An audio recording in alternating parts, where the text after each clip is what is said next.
Thanks for tuning in to the Football Talk Squadron. I'm Dutch. And I'm Pops. And this is going to be our college football week 0 and week 1 sort of preview going through. We laid out our expectations a few weeks ago in terms of who we thought was going to win it all. And now that we're getting into it, I did see a clip that I'll start it off with a little different than just your normal college football. It's started off, it's this like girl, she's like sort of dancing, but she's crying. I'm sure you've seen like the clip. And it's like, oh, me thinking about college football in week 0 and 1, but remembering, and then it transitions to it's the last weekend of Lee Corso. And I was like, you know, that does suck. That's like my childhood growing up. So it'll be interesting to see who he goes with last week, Ohio State, Texas. But well, yeah, and not to ruin any spoilers, but I'm pretty sure the first head he put on was Brutus. So I would not be surprised if that's the the route that he goes, just to bring the whole story full circle. And I mean, we've been talking about it. I think since we started the podcast, like, just his health declining. Like, yes, it's good to see him up there still doing it, but also we also see what's happening to him, just purely based on old age. Like, I mean, he's in good shape for as old as he is, but, just him being on TV anymore is just not, you feel sad for him, to not wanting to hang it up just yet. He wasn't as quick-witted as he was. I mean, you think about like that time with Georgia where he's like, that is an ugly dog. Like, there were times that he was like just real snappy with it, and I know he had a stroke, and once he had that stroke, like he tried to keep going, and he did for the past few years, but you could tell that they were limiting his airtime just because it was becoming more and more of a struggle outside of just a headgear pick for him. But you did bring up the Texas Ohio State game. We can start there. I've got a full slate of games, so it's funny enough. Texas at Ohio State, you got LSU at Clemson, Tennessee versus Syracuse, Auburn at Baylor, Boise at Central Florida, Nebraska versus Cincinnati, TCU going and playing Bill Belichick at UNC, Notre Dame at Miami, Alabama at Florida State, South Carolina versus Virginia Tech, Georgia Tech going to Colorado, Utah at UCLA, ECU at NC State, Cal at Oregon State. I'm always here for football. We'll start with the Texas Ohio State. Y'all changed my mind. I don't know if it was you or Maul that sent out that graphic about Ohio. It was Maul. Yeah. So in the past 30 years, Justin Sane was named the starting quarterback of Ohio State. A guy for his first career start in the last 30 years who has played a number 1 team has never won.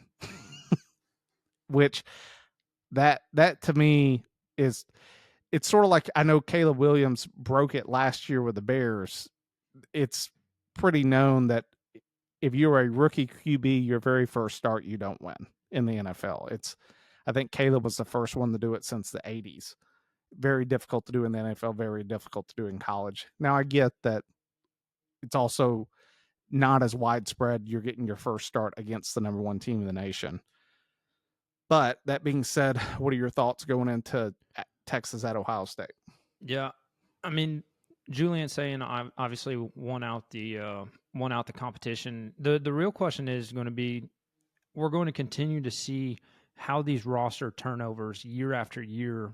It's kind of like the one and done in men's college basketball, starting again every single season with a new roster, trying to implement the system, trying to get the system to work. And we saw it last year with Ohio State. Like, they were not a dominant team until the end of the season, and that's when they really got hot. They lost to Michigan, in a game that they shouldn't have lost. And then we saw them get hot at the end of the season and just start whooping everybody. And I think that's what we're going to continue to see out of these teams. Now, as far as it goes, My biggest question mark is how Texas changes that offensive line, after losing several guys to the pros. And, I would assume that they're able to plug and play. I think the number for NIL money was $40 million that they paid for this roster. So they're pretty much cashing it all in on this year with Arch Manning at the helm. My biggest question mark still remains, like, you go to the end of the season and Texas is unable to make that hump. And so last year they started off the season against Michigan, and we ended up seeing how bad of a team Michigan ended up being, despite all the uh, NCAA scandal and all the stuff that's still ongoing as far as what's going on with the coach. Is Sharon Moore? Couldn't figure out his first name. I think it's Sharon. What's going on there at Michigan, and so we saw that Texas got the win at Ann Arbor. Going in this weekend, next weekend, I still believe that Texas can pull it off. Just because if we go based off of quarterback play, Arch has been in the game. He's played against the tougher teams. I think that they're able to get the victory. I think it'll be close. I'm not going to say that's going to be a blowout by Texas or anything like that, but I think Texas will be able to go on the road and get the win. I think the thing to remember about Ohio State, the odds are stacked against the guy in his first start. Yes, he still has Jeremiah Smith. Not arguing that. They did lose Emeka Mbuka. They lost some other they lost a ton of talent around him. You think both running backs, Judkins and Henderson, gone. And it's not Ohio State, if someone's listening, Ohio State fan, yes, reloads talent. They are perennial powerhouse in terms of they have very, very good recruiting. But as you were talking about with like Texas's offensive line, it's very difficult to just take a guy, put him in for Banks, and expect the exact same level or better production. Like, yep. You have a guy go in the first round. Very rarely does a team, regardless of who you are, continually find the next first round draft pick at that position. It's difficult to do. So you look at the offensive side of the ball, they lost a ton. Defense, I think they lost even more, which the entire defensive line, pretty much linebacker core, eviscerated for Ohio State. They'll have a ton of guys come back. And that to me is really the game, is whose defensive line's better. If Ohio State can get to Arch, probably going to win the game. If Texas can get to a kid on his first start, Texas is going to win the game. It's that simple. I think Arch has a little bit better mobility. I know Sayan was at Alabama. He's got a great arm. But he was part of the last class that Saban recruited. And when Saban left, he left. So I sit back. The more I look at the stat, yeah, I'll take Texas. I think that they probably keep it. If they win, it's by 10. That'd be my gut. If it gets worse than that, then I think people are really going to question how Ohio State looks for the remainder of the year. Yeah, and I think that just opens right back up the door for, Ryan Day being back on the hot seat. I think they're that fed up with him.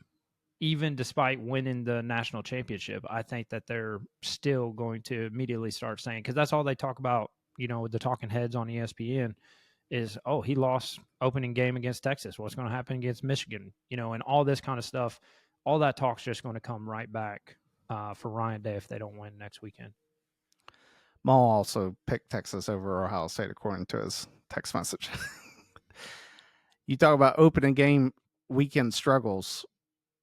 Ball has Brian Kelly doing what he hasn't done here lately, which is winning an opening game. LSU goes to Clemson. They're coining this as who is really Death Valley in terms of the game. I know me and you both had Clemson winning the national championship in our predictions. I ain't changing it going into this. Yeah, I'm in the same boat, and it's kind of funny you brought up Death Valley. I actually looked up who coined the term first. As far as their stadium name goes, and both of them same time era in the 1940s. Clemson adopted it first. LSU adopted it officially in the 50s. But both of those stadiums have been Death Valley ever since. And I guess it's a true matchup of who's the real Death Valley. And I think LSU going on the road game one. It's one of those things. Until Brian Kelly shows me that he can do it, I just don't see that it's happening. I think we're going to see him in the post game interview slapping the table again, already pissed off, that he's not going to make. They already start the season with a losing record. This allows for Klubnik, to start a good, solid showing to start the season. And I think they're going to be able to do it. Klubnik's had enough time. He's had enough reps. Plenty. He's had plenty of time back there that he should be comfortable running this offense. And we'll get to see how Clemson goes to start the season. And I think they come out with the victory just being at home. I'll go ahead and make a prediction. If LSU doesn't make the playoffs this year, Brian Kelly's gone. Is gone. Yeah, I wouldn't doubt. I wouldn't doubt that. I mean, you think Saban left for Miami, but then you look at the next two coaches, both of who win a national title, Les Miles and Ed Orgeron. Both guys forced out of the program after not really beating Alabama. And what was nuts was Ed was forced out really quick. Has the year of Joe Burrow. Very next year, don't look good. Well, gone. He was doing some off the field things. Though. Yeah, he was pretty much trying to sleep with everybody's wife from what it was going on. But from the standpoint of LSU, when you look at Brian Kelly, I'm not sure if you've seen the rumors. I know that he's said it publicly that Gruden said he would love to coach in the SEC. You put him in an LSU, on the sideline, I would say that would be a good fit for him. Mm-hmm. I think that especially when you think about defensive football, that's what Gruden is. LSU needs that, especially in the SEC. You have Texas, Oklahoma. Oklahoma's not really been a offensive power threat, but the way that college football has played out, more times than not, it's become an offensive game rather than defensive. I'd love to see Gruden back on the sideline. I think it makes a lot of sense, especially with him wanting to come back and coach. Yeah, and I think just a quick sidebar, I think that's why he's going all these routes with the lawsuits to try to have his name cleared for everything that's going on, just so that he has that opportunity to come back and coach. Because until that goes away, most places aren't going to want to touch him. Yeah, 100%. To me, this game also is, I'm not sure how you feel about it. If you were to put Nussmeier and Klubnik side by side and not tell me who they played for, and I didn't know, I'd argue they're pretty much the exact same guy. Agreed. I don't know why Nussmeier gets so much hype around him in terms of just being like, hey, this is the best quarterback in college football. I've heard a couple guys say that. It's not dogging him. Don't get me wrong. Jalen Milroe was terrible last year. You won't hear me saying that he was a good quarterback. But from a standpoint of like, anytime I hear some guy being like, hey, this is a first round pick, you expect to turn it on and at least see something that you go, I understand it. Like, I understand where this logic flows that you think this guy's going to be up there. Klubnik's sort of in the same boat. Like, don't get me wrong, they both play for really good programs and they are the starter. But in terms of, man, I just see this guy playing on Sundays in terms of day one starter, some team willing to spend a draft pick on him. Is it going to happen? 1,000%. Like, somebody's always desperate in the NFL. I'm not sold on either guy. Yeah, and going back to last season, I mean, they opened up against USC and immediately dropped the ball, and we saw what kind of team USC was last season. Sorry, Maul, but I think Maul would be the first one to admit what kind of team USC was last year, and they're known for not having defense, and LSU only put up 20 points against them last year. I think we'll see the same thing this year, if not even less points. Just getting the ball rolling to start the year. They're not even on our teams to talk about, but I'll ask you this question. If Oklahoma fires Venables, do you think there's any chance that they go get Riley back? I doubt it. I think the way that he left town, I think there was a story about just how quick he took a jet out to L.A. And started talking. I think it burned a lot of bridges from the way that they portrayed it in the media. This is thinking about coaches. I think this is a year of a lot of hot seats. Like, you bring up Ryan Day, we bring up Brian Kelly. I'd argue Dabo's in the same boat. Lincoln Riley. I mean, Brett Venables with Oklahoma. You got Hugh Freeze at Auburn that we're going to talk about them going to Baylor. There's a lot of coaches that I feel like programs are sort of like, hey, Saban's been gone. we're expecting better things, and we're not seeing it. Well, And even Norvell down at Florida State. well, both coaches on opposing sidelines are equally on hot seats. I would argue Norvell's is already on fire, but all it takes for Bama is to either A, lose at Florida State, a team that went, I think, 2-10 last year, or lose to Vanderbilt again and it's over. That being said, another team that I think I've talked with my dad, he's more of a volunteer fan. Tennessee versus Syracuse. I know Syracuse isn't looking like this big time opponent. However, Tennessee, their whole offensive line completely revamped. And we really haven't talked about Tennessee with the Nico situation yet in terms of it's not that's sort of the crazy thing. I find that college really doesn't get information confirmed like the NFL. Like there's not the Adam Schefter of college football that's really putting it out. But from all the rumors is that this whole drama with Nico and NIL did not start this off season. It started before the playoff game. He apparently was trying to force an NIL deal before them playing Ohio State and had threatened to sit out that game if he didn't get it. Not sure what happened behind the scenes. Ended up playing. They ended up looking terrible. And then how quickly they moved away from him this offseason sort of signaled that I think that was probably a true rumor, just because it was like, we've already dealt with this baggage. You didn't show up in the big game when we needed you to. We don't want to deal with this throughout the season. Go ahead and go to UCLA. I don't know what you're going to see out of Tennessee this year because all they did was just trade quarterbacks. UCLA's quarterback went to Tennessee. Nico went to UCLA. What are your thoughts of Tennessee this year and sort of where they stand? I mean, I think they're going to just be in the middle of the pack. Like we're going to talk about, they could have the team to be the possible upset anytime you go into Rocky Top, just being a tough environment to play in. But I don't know. I truly don't know how they're going to be this season. I think it's going to be a toss up. I see them having a winning record, but a couple games above 500 at most. I don't see them being in the playoffs for sure. The problem with Tennessee is they do have to go to Bama this year, and I'm not saying it's just more difficult to beat them at Bama than it is. And I get it. Tennessee's found success here lately against Alabama. Tennessee's biggest hurdle has always been Georgia. It does. I still remember with Hendon Hooker, it was like they were on a roll. Tennessee looked amazing. They went to Athens and got smacked. And it was just like it completely. Now, that was during Georgia's national title back-to-back years with tremendous defense. That to me is the hurdle. It's sort of like Brian Kelly on opening weekend. Until Tennessee can beat Georgia, like it really doesn't. All they do early in the season is hurt their playoff stock. The reason they got in last year is because, hey, they had some. Yes, they lost to Georgia. Yes, they had another loss, but at the end of the day, they were sitting there at 10-2, and they were like, "Well, we're going to put them in." They had beaten Bama.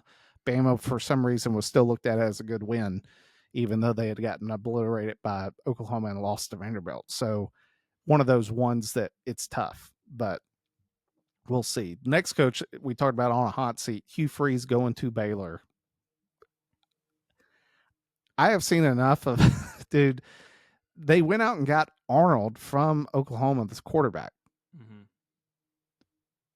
He ain't it. Like, it's the nicest way I can say.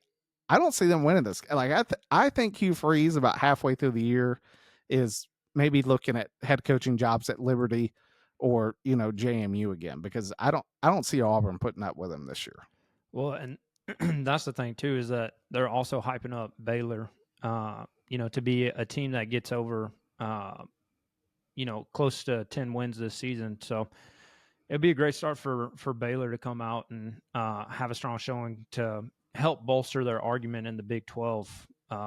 Beating an SEC school right out the gates, and obviously, I think Hugh Freeze's level was about Liberty because he's never been able to regain the status that he had at Ole Miss. And again, it comes back to just what we always talk about is schools want to win now. Like, we've got all this money. We're pumping all the money into the roster. Why aren't we winning?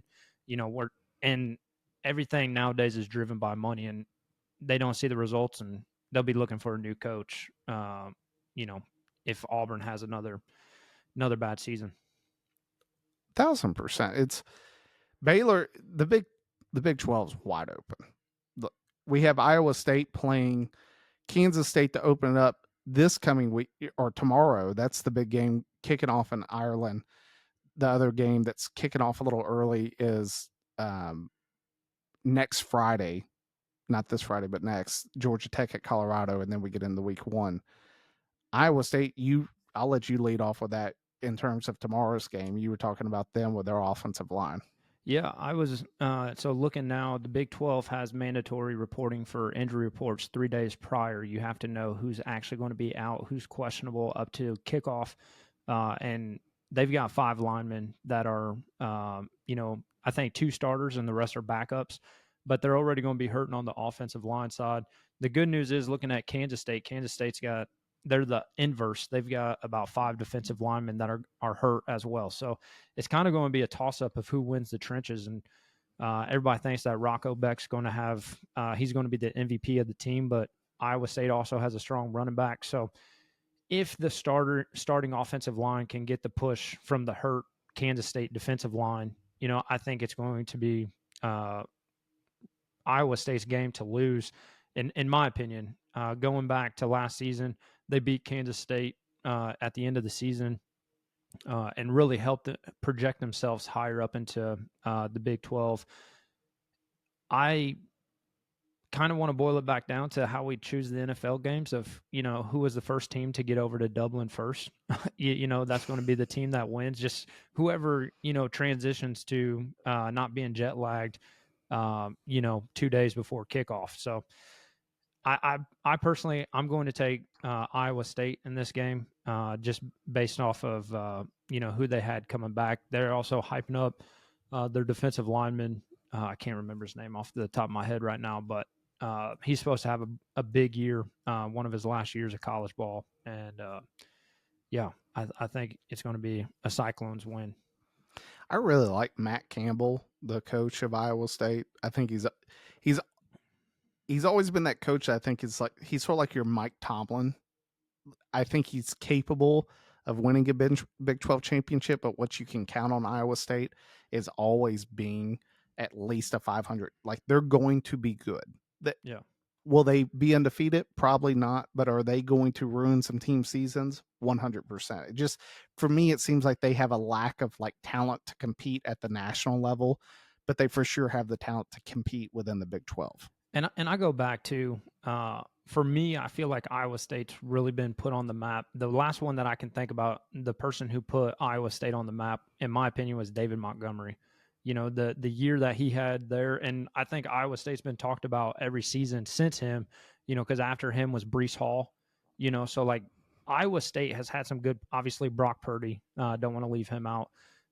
They've had solid stars in their core positions, and they've had success, like you said, in the Big 12, and I think that's kind of where their threshold is as far as it goes.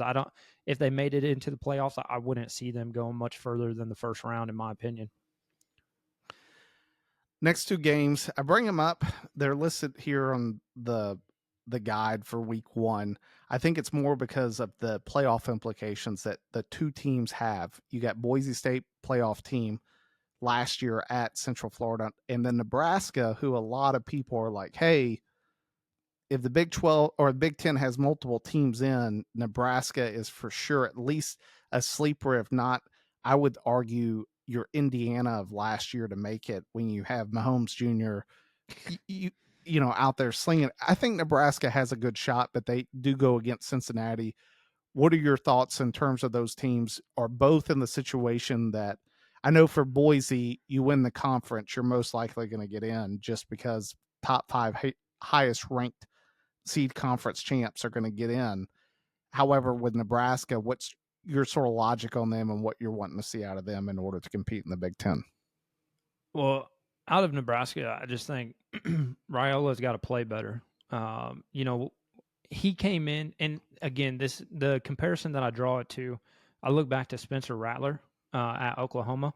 because he was on that Netflix documentary from the high school quarterbacks getting ready to go to college and all that stuff. I forget what it was called, but he had a commitment to Oklahoma since he was a freshman, and he was the cockiest kid on that show that I remember. And that was kind of the way that Raiola put himself out there to be, hey, and you know what? It might be an NIL play, it might be purely marketing, trying to build up who you're trying to emulate. But when you come in saying that you're the new Pat Mahomes, you got to put it up. Like you can't just sit there. We saw him, struggle against Colorado, his first season, and um, I just have not seen the play out of him that I would expect for somebody that they hyped up so much. Now, we've talked about it a million times. We said that Matt Rule is a good coach. His threshold is probably college. And I think now that he's had 3 seasons, I think this is his third season, might be his fourth. Starting here, I think he's finally been able to develop his new roster that he wants, and I think I think Nebraska is going to surprise a lot of people. Now, if we move to Boise State, I looked this up. How many yards do you think the next person besides Ashton Genty had rushing? 400. 200. It was like 299, and that was by the quarterback, Maddox Madsen. He's coming back, But I looked at their next running back, who might be the starter. He was like 250 yards, and I'm just like, man, like you're taking, Ashton Genty had 2,600 yards last year, and moving that responsibility to somebody else. There's such big shoes to fill there that I don't know if the next running back up is going to be able to do it. He was a freshman last year. I was trying to look to who would be the starter. I went based off of who got the most carry or touches last year besides Genty, and the kid was a freshman last year. So stepping up into that role, I think it's going to be a different offense. I think we'll see a more balanced offense out of Boise State, and who knows? It might be a chance for South Florida. Boise State's traveling to South Florida. It might be an upset alert game, just because what identity is Boise State going to have? I'll go ahead and let you know there's a better chance that you go buy a Powerball ticket and scratch it off than their backup being able to replicate Genty's, Oh, 100%. production from last year. What was scary is there was games for Boise State that without Genty they for sure lose. Yeah. They could not, and that was their biggest problem. They just couldn't throw the football when they needed to. He struggled. I mean, I watched the Mountain West championship game, watched him in the playoff, and it was just, there were times where it's like, even just an 8-yard slant where it was just like, it wasn't put where he needed to, and it wasn't an interception, but at the same time, you never gave the receiver a chance to make a play on the football, and it killed him. Absolutely killed him. And the only thing that bailed him out half the time was Genty just cranking off an 80-yard run out of nowhere when they needed it. So super tough. Here's a question for you. I was sitting back thinking, I know you're going to probably take a little time to think about the question. Who was the last, you were sort of giving Raiola a little bit, last true freshman that you can think about that came out and was good? Oh. I can only think of two. Now, and when I say good, like came out and started, like Tua's he was there, but really didn't see it until the Natty. Two true freshmen. I don't want to do it. I really don't want to do it. Maul, please don't hate me. The one person that I could give props to, just purely based on his freshman season, I would argue he had the best defense in the NCAA. But Trevor Lawrence, because they won the Natty that year. He was a true freshman, and he showed that he was the top prospect coming out of high school. Now, we can argue, I would happily argue that he just steadily declined. Like, he reached his peak and then steadily declined the rest of his college career, never making it back to the big game. Well, I take that back. They played against LSU, but that wasn't the Natty. That was the Natty. That was, oh, yeah, that's right, against Joe Burrow. But, he never reached that pinnacle again to hoist the trophy. In my opinion, that was the last true freshman that we've seen uh, that was able to come out and live up to the hype. I had totally forgot that he was um, a freshman during that year. The two guys that came to my mind because they were the first two guys to win the Heisman as a freshman were Manziel and Winston. Yeah. Those two guys were just unreal. Manziel, it was weird because Winston was real, and he still is. It's the reason he's lasted so long in the NFL is he does have a really good arm. Yeah. Manziel, I still remember Merrill Hodge just absolutely trashing Manziel. They were like listening as a first round. They were like, "Where would you take him?" He's like, "I think he's an experimental like 6th round pick." And people are losing their mind. And he was like, "Look, if you like put him on film and like watch what he does, he's like he gets away with a lot Yes. because it's college. Like Mm-hmm. he brought up the Duke game where he like brought him back in the bowl game. He's like, look, he's like all this running and stuff. He's like, it's great. He's like, it's great for college football. He's like, I'm not trying to dog the kid. He did some great things, but he's like, this will not fly in the NFL. He's like, they're too good. And that's sort of the I like Raiola from a standpoint of I think if he can improve, you look at him on the field, dude, he's a big kid. Yeah, Like he has the Mel Kiper genetics, as I like to call, but mainly because that's all Mel Kiper really looks at is what's the testables? You know, oh, those testables are great, 1st round pick. And then you got Sanders falling to the 5th. Side note. Not But top 10. yeah. Hey, at least you know what? We may not get a lot right on this program, but at least when someone wore a Barry Sanders jersey in front of us, we knew that it was Barry Sanders and not Shador Sanders like ESPN. So, Wolf. yeah, Wolf. And surprisingly, she's not on the show anymore. Yeah. That's a hard one. I know you're wearing your Shador, and even the dude who was on was just like, this is Barry Sanders. It's not even, it's blue. How do you not recognize Barry Sanders' jersey? So I like Nebraska. I like Boise State in the opener. I do think that Central Florida's always played teams really tough. I can for sure see an upset in that game. I don't think Cincinnati has the power ever since Fickle left and went to Wisconsin. That program's sort of been in disarray. I like Nebraska, but if you wanted to give an upset, UCF's a good pick. South Florida. At South Florida. Yes, excuse me, South Florida. I keep saying Central Florida. Next, it's funny how far teams have fallen. When's the last time that you remember that TCU was just on the Natty like 4 years ago? Yeah, that team plummeted, and then it didn't help. They just straight dive off the cliff after Colorado beat them opening year, or the next year after being in the Natty. It's historic, like how bad they went post Natty. I mean, it's Florida State's on the same level. They missed the playoffs in terms of their drop off last season, but I sit back and look and you couldn't ask for a better situation for Bill Belichick to start the season off. You still have TCU, you know, a national title contender from a few years ago, to go to UNC and open up. What are you looking for out of Belichick? What's sort of going to be your vibe that you're looking for to determine? I know it's one game, you can't determine success off of it, but what are you looking at? I'm looking really at players' attitudes. Like, I want to see how they adapt to the Bill Belichick way.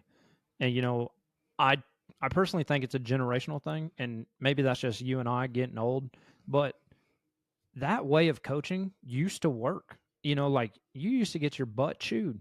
You know, like, there was nothing worse than standing around watching a play happen and the coach just screamed, "Get him chopping." And you're like, what were we doing? You know, like, that was, to me, like, that molded you, that built your character, that made you tough, that made you ready to go play the game. And for whatever reason, today's generation can't take it. Oh, he hurt my feelings. You know, like, coach, I've always been the best. Like, yeah, guess what? You're up against everybody else who was the best out of their program too. You know, like, kids these days, I think, just have that sense of entitlement, and getting them to do the hard things right is a tough hurdle for anybody to accomplish. Now, if anybody could do it, obviously it's Bill Belichick, but I'd also be curious of how many guys were able to, you know, stick around and not get cut from the team just purely based off of their attitudes and their never giving up, attitude, for lack of better words.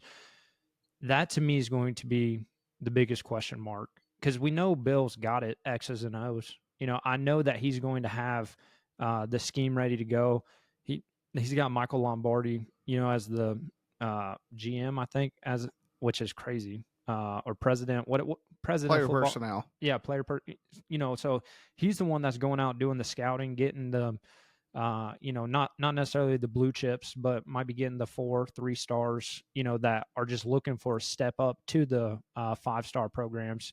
And then I think Bill will be able to see some success. I think maybe in the first year.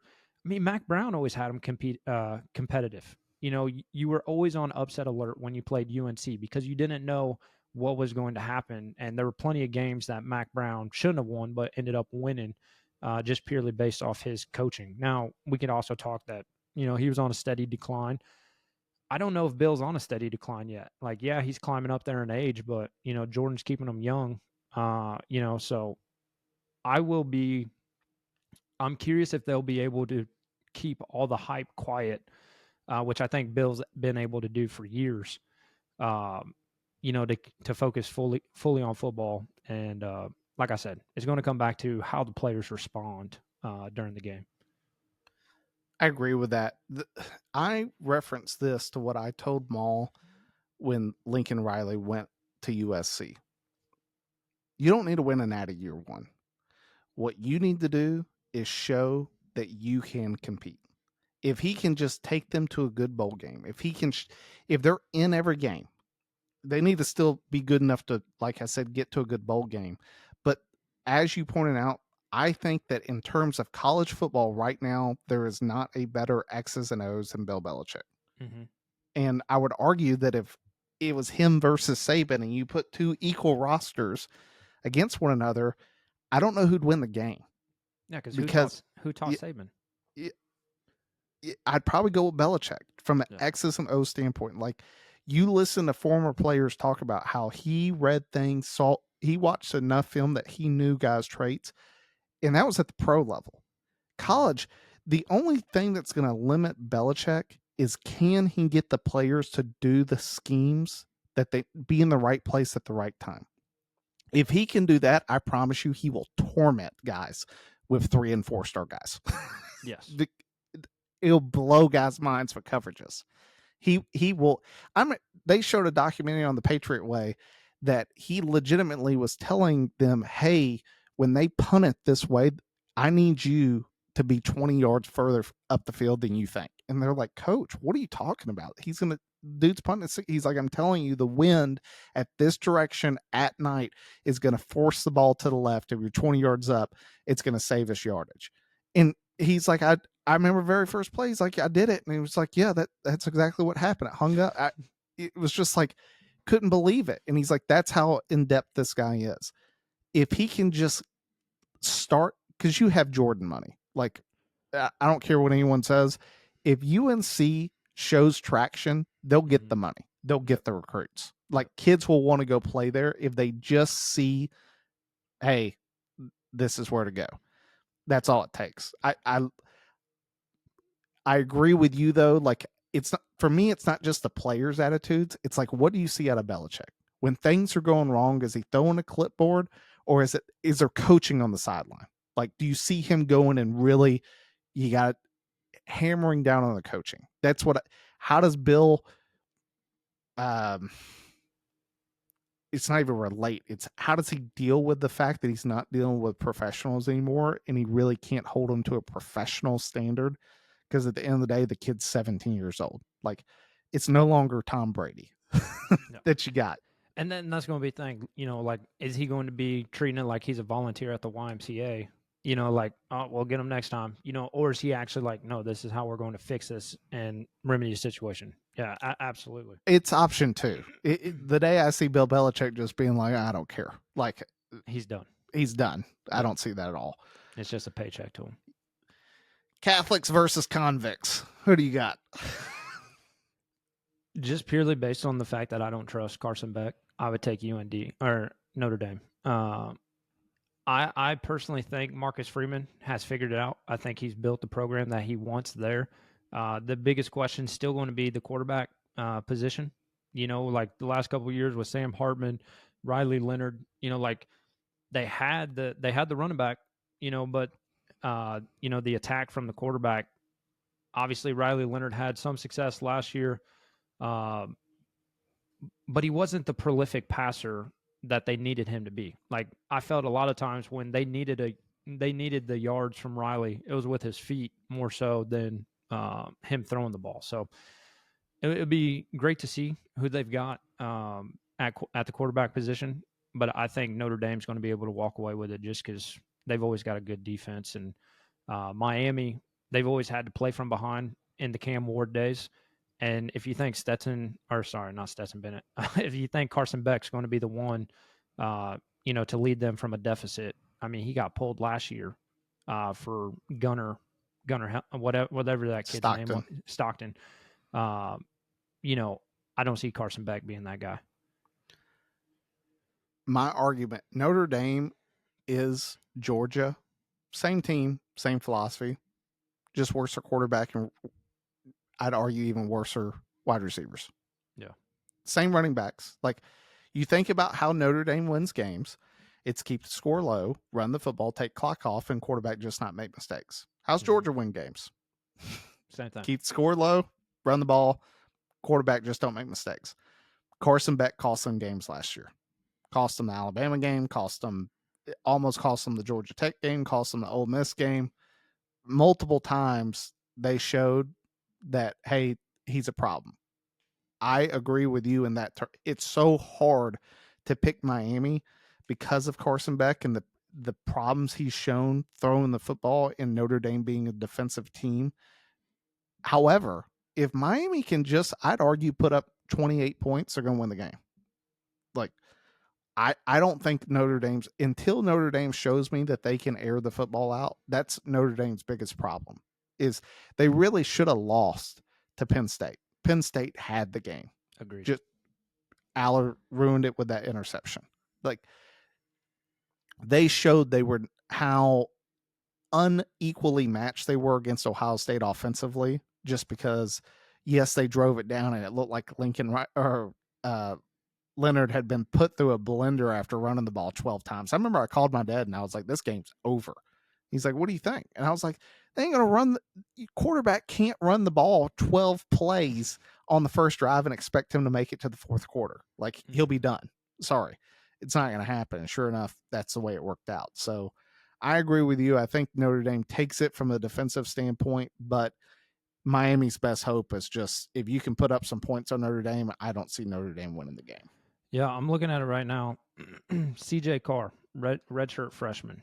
They're saying that he can throw the ball like nobody else. Best quarterback since Joe Montana. Granted, that's hey. Dude, that's a bust. Like, anytime people throw out those type of stats, you're like, yeah. And that's the thing, is putting the guy into the game when he's never played. That's always going to be a lingering question mark, is that there's no better reps than the actual game. And I think this is what we see in the pros all the time. These guys get out there. This is why I don't give any thought to how good the Bears are playing right now in the preseason. It's like, you can't, because all that tells you is that you have a decent amount of depth. But other than that, there's nothing else to it when the starters are only on the field for one possession and then they're out of the game. Same thing with college. These guys aren't getting the reps until the actual game starts. Like, yeah, it's great playing against first team D, but guess what? They can't hit you. You're back there protected. And so everything is fantasy land until you get to a game and you got to make that throw knowing you're going to get hit. It takes one good hit from a linebacker coming completely free to change how you're going to play the game. 100%. Florida State quarterback who played for Boston College last year that was good, could absolutely fly, stands by his Alabama comments at ACC Media Day. Thomas said in a summer interview that the Crimson Tide don't have Nick Saban to save them in their week 1 matchup. How do you think that works out for Florida State? I mean, it sounds like bulletin board material, in my opinion. Like, that's one thing that I don't think I would do. Because at the end of the day, everybody still sees Alabama as that prestigious program. Like, yes, right now they're in a, I guess you could call it rebuilding phase, but they're still 5 stars that want to go to Bama. They want to play for Bama, and Bama's always been known for, the guys that they can get on that defense. And that's not something I would want to be saying if I was a quarterback, in my personal opinion. Florida State's best chance is Alabama's quarterback. Mm-hmm. Is Ty Simpson's coming out? Everyone. I put the exact what you said about the Bears is exactly how I feel about every offseason with Alabama. I don't care how good a dude looks, and they're like all the quarterbacks have only thrown 3 interceptions this whole summer, and it's like, great. I don't know what type of odds you've stacked against them. Have you made it easy 7 versus 7, or have you put an extra? I mean, there are NFL teams that they literally call plays for the quarterback, and it's why I don't ever read into it too much when a guy throws like a bunch of interceptions during training camp in the pros. They will stack the odds to make it harder on the quarterback.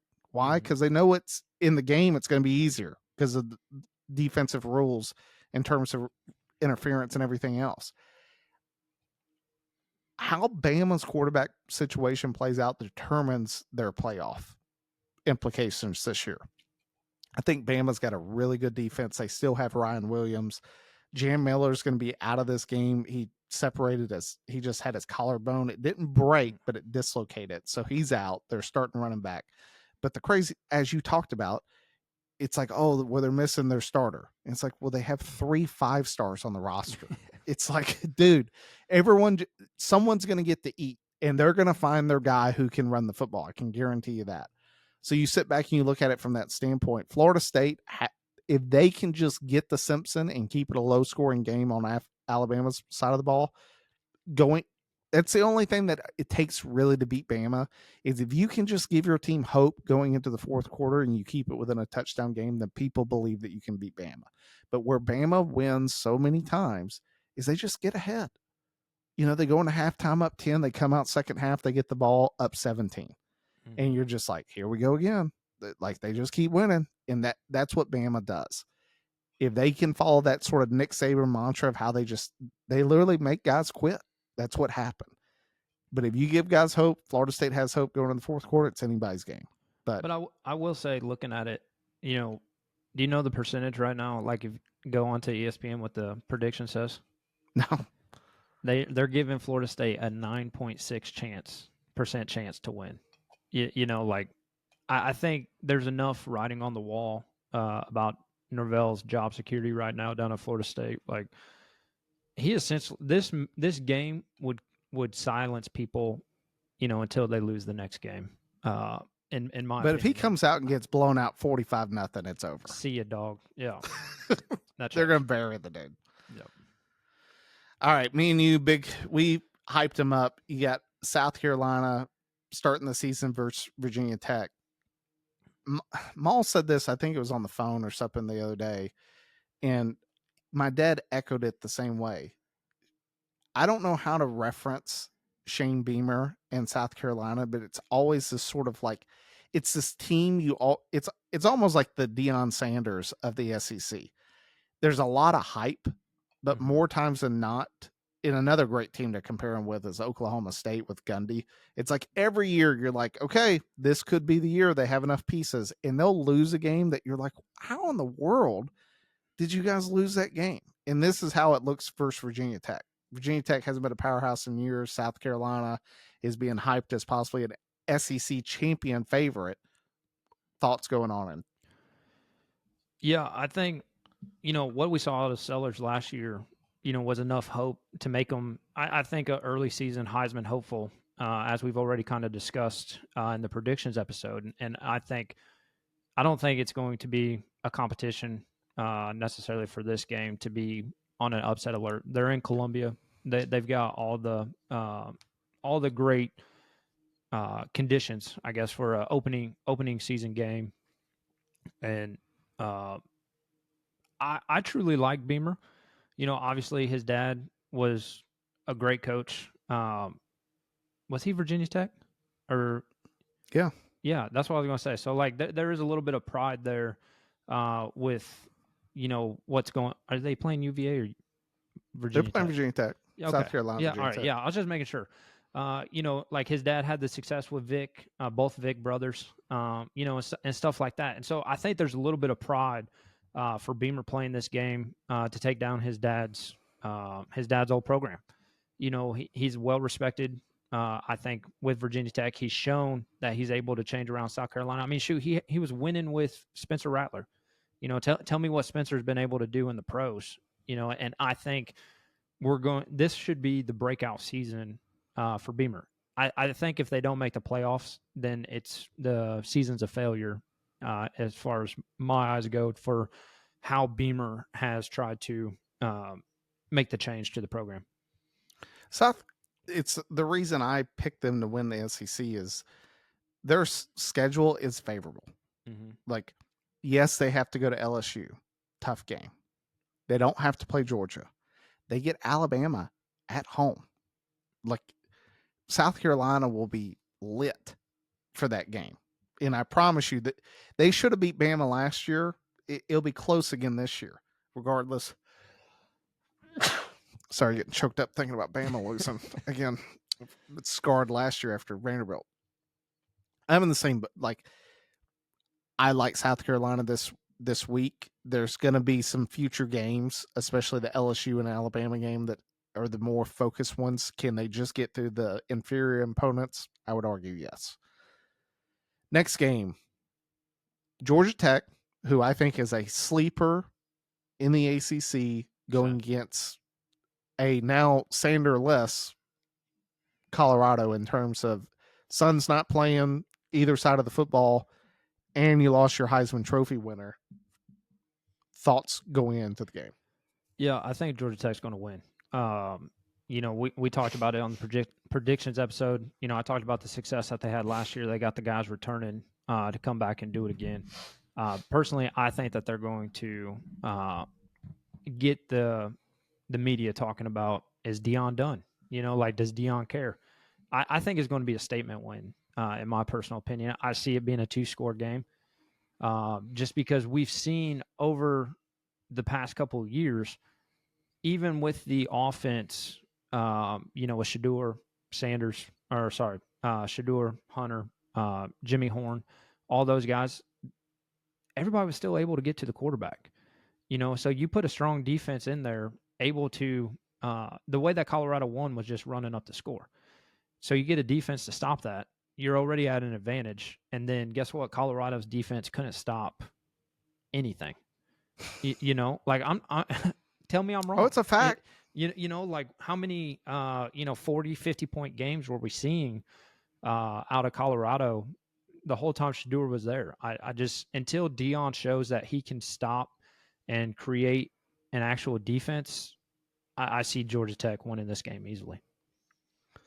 I agree. I think the interesting thing that I want to see out of Colorado is now that his son isn't throwing the football, how do they manage the offense?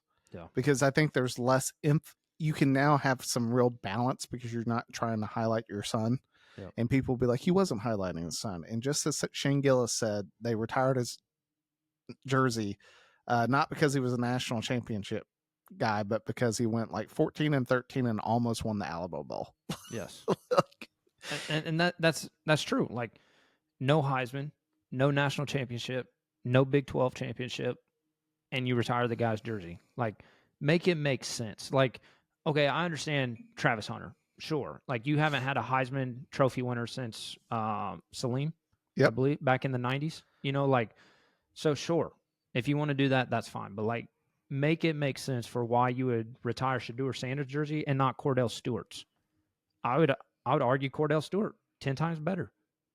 College and probably eventually professional. Like, I know Cordell never had big moments, but he still was a decent quarterback. So much so at Colorado.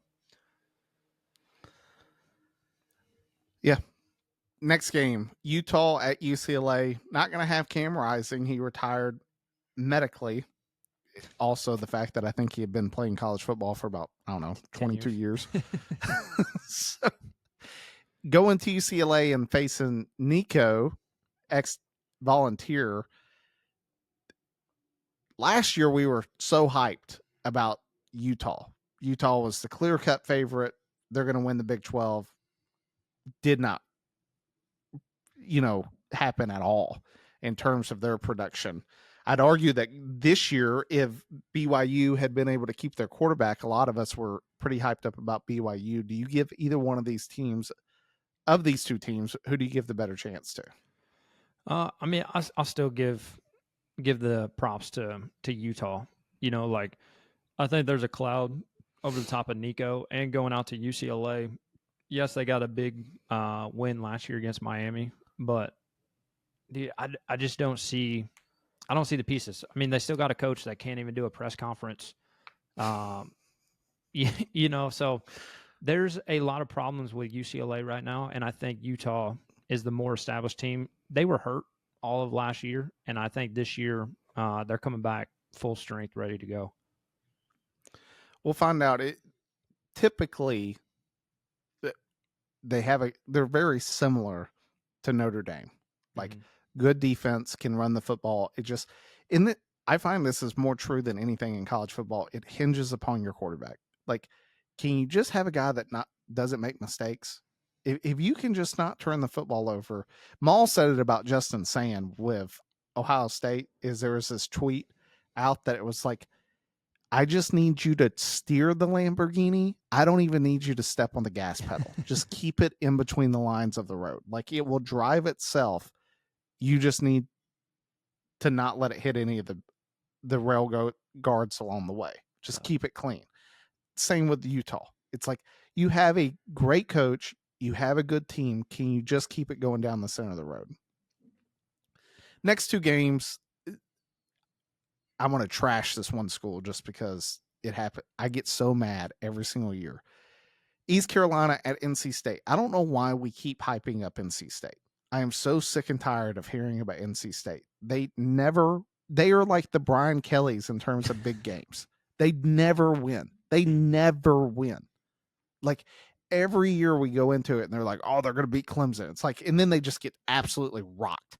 And even the years that they should have beat Clemson, like Trevor Lawrence, Deshaun Watson, it's like they get down, just absolutely botch a field goal. And I'm talking, Minnesota Vikings, Buffalo Bills in the Super Bowl type of kicks, just awful.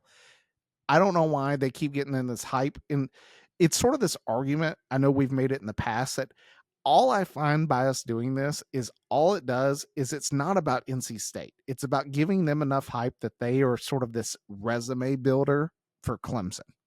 Clemson needs to play someone in the ACC that gives the ACC some credibility, which there's not.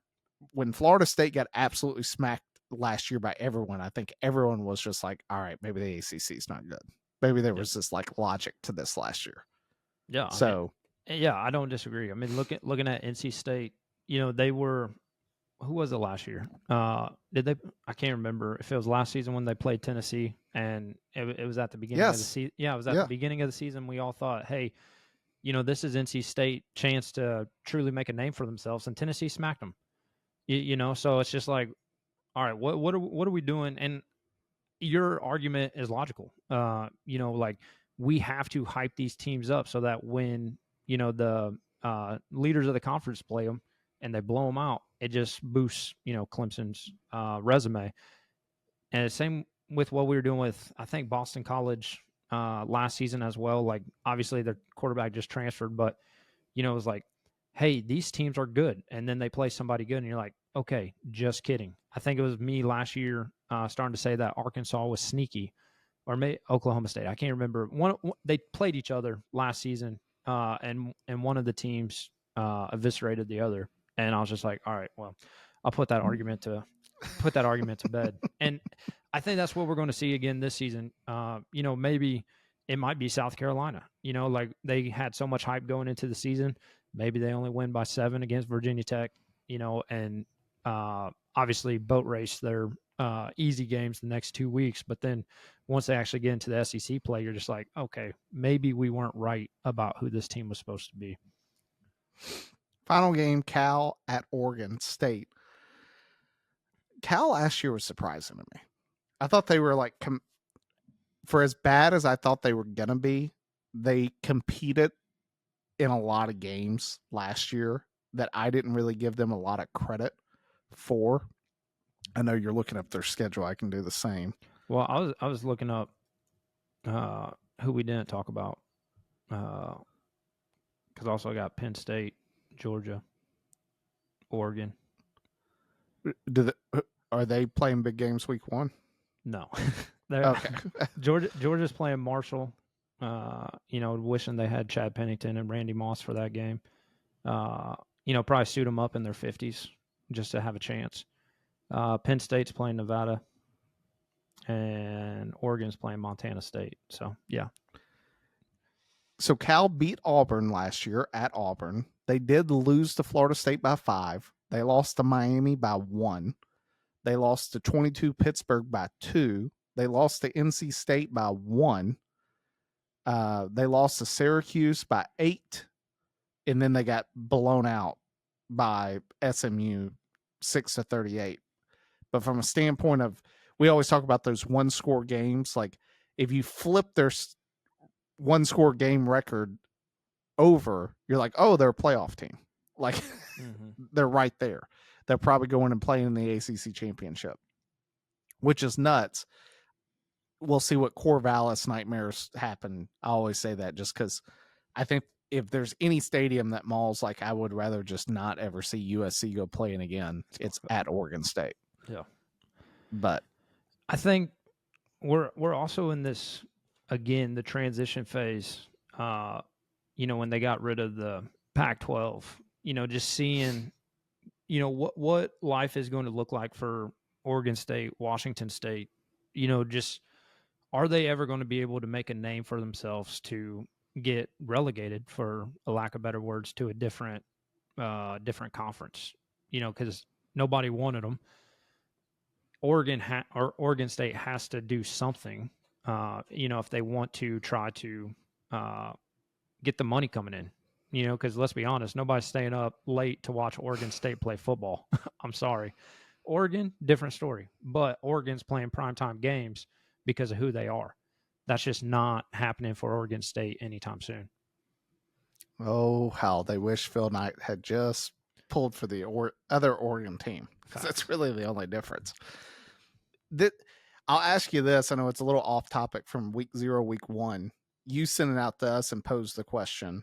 So the Big Ten came out with that proposal of 24 to 28 teams getting into the playoff. Mm-hmm. You're the czar of college football. You get to make the rules. What would be your number of teams that you think that's the number they should go to? Because clearly no one's happy with 12 for some reason, or wherever we're at right now. Where would you sit back and look? I think in a perfect scenario, if I was able to stop at a number, it wouldn't be 24. I'll tell you that. I just think you're just drawing out the season way too long. And yes, I understand that there's something to play for some of these guys. Like maybe you get those more opportunities for the guys who are maybe 4 stars right on the line of their NFL draft stock. Like, if we could put these guys into the big games and they have some really good tape in the playoffs, make a one last final push before they try to go to the NFL draft. Like, I understand from that side, but let's be honest, it's all about the money. Like, they're just seeing those zeros and commas rolling in because all of us are like, hey, we got playoffs all day Saturday. Let's go to, XYZ sports bar and just post up all day, or post up on the couch, whatever it may be. We're turning on every single game because we're able to get the multi-view going. So, like, in my opinion, that's all that this is about, is with the money. And so if I was to cap it, I would cap it at 16. That would be like the perfect number, like, because what we're seeing year after year is the first round is not really competitive. Like, overall, Like there's been some competitive games. I'm not going to discount that. But as a whole, the best programs are still going to boat race the next teams, that they play to continue on. And so I think we will continue to see that. And we're not going to have the true Cinderella effect like we do in March Madness with the round of 64. Because on a basketball court, anything can go. Like you could start missing shots and the other team's just making everything and they're playing good defense. I don't see that in the game of football just because again, it's the size disparity of each team. When you get a let's call it, Arizona State. If they didn't have Scatabo last year, they would never have been there in my opinion. So one guy changed it for that whole entire team, but could they match up size wise against the Texas O line and the defensive line? Well, I don't think so. Like Scatabo had, what was it, 300 plus yards, 400 plus yards, all purpose, just from him, even throwing a touchdown. Like that was just an incredible effort by one kid. You take him away, and the size of the team versus the size of a top tier team like Texas or Ohio State, Penn State, whoever you want to plug in, there's going to be that disparity on the lower seeded team every single time. Like I don't ever see. We always joke when we do the predictions of Navy or Army making it into the playoffs.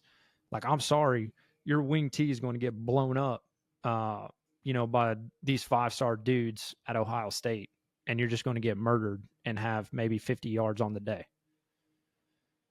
I always give a team a fighting chance, but even the problem is that logic only works for the first game. Yeah. Like, ain't Navy, Army, Arizona State. Arizona State had the game. If the defensive back had just turned around, it's a pick. Ewers making that fourth down play was incredible. Really, just absolute blown coverage. Arizona State had the game. Mm-hmm. The targeting call, all these different things factored into it. But the very next week, do I think they win?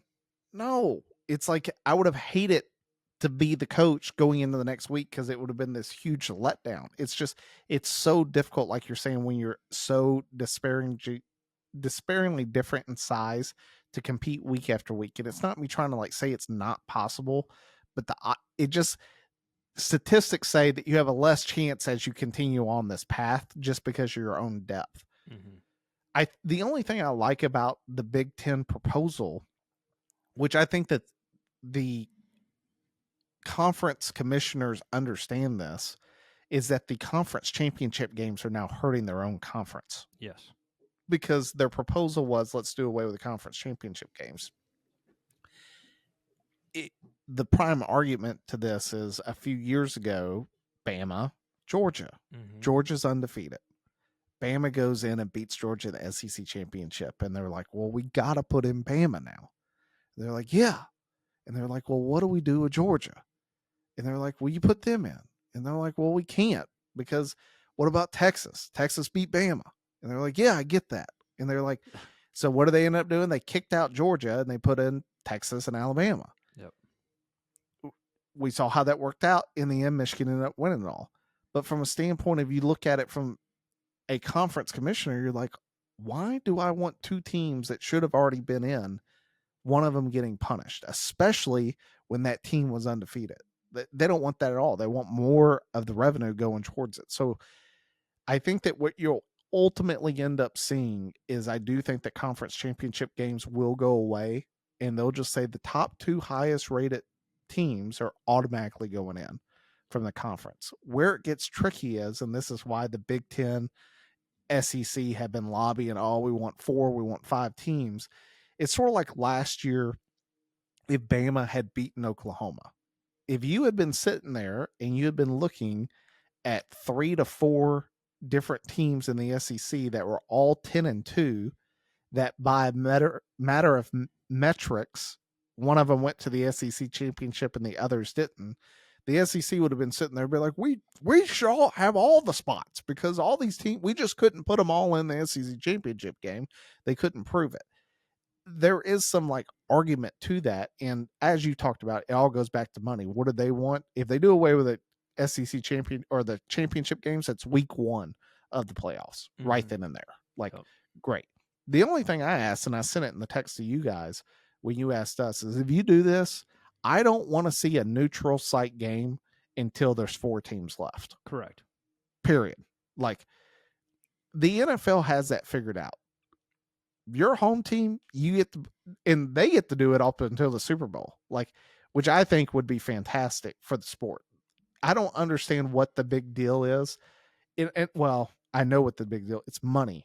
The school doesn't want to split the revenue with the Orange Bowl because if they host, they want the money from all these different things. You want the answer to anything, you follow the money. Yep. That's why they're limiting on even after the first round, which was to me a travesty. Like, Oregon now has to face a fresh Ohio State, but they don't even get to play them at Oregon. Like, it should have been at Oregon at night, 8 p.m. Hey, we're the number 1 seed. You got to come play us at home. But the fact that the second round where teams who have gotten a bye now don't get to play at home is messed up. After that week, even if you wanted to do it after that and where there's 8 teams left, fine by me. Then go play them at a neutral site. But everyone in the playoff gets the opportunity based upon their seeding to have at least 1 home game. Absolutely. In my opinion. No, I don't disagree because you're already eliminating a part of their motivation, or you know, like not playing in front of their home crowd, even though the last team got to in that opening round, like 100%. It should be more difficult for the lower ranked seed. And we saw it work out last year that it was not beneficial to be the team that waited. No team won. Every team that waited on a bye lost. Yep. Like, that should tell you everything that you need to know. It hurt the team to be on a bye. It hurt them to be at a neutral site. It throws you out of so many teams just don't know how. Even Saban talked about. I remember Saban talked about it, that he didn't like going and playing at Indy because of Indy's facilities. He was like, it threw us off of our game because we were used to having these type of setups where we went. And then when we went, we couldn't find the stuff that we needed because the equipment truck can't bring everything. They keep having the hotel closed, following the steps. Because at the end of the day, like you sort of pointed out with Belichick, it's college kids. Like, it's a lot tighter leash than the pros. Yep. And even the pros guys, I still remember that Hard Knocks with Jeff Fisher firing that or kicking the dude off the team because he snuck a girl into his room. And he's like, it was so simple. Like, just no one out on the outside, and you still broke that one rule. College, it's even more difficult. Like, there's a reason they rope off the hotel. Fans don't even stay there because they don't need it. It's just like, hey, this is a problem. We know it is. Stay away.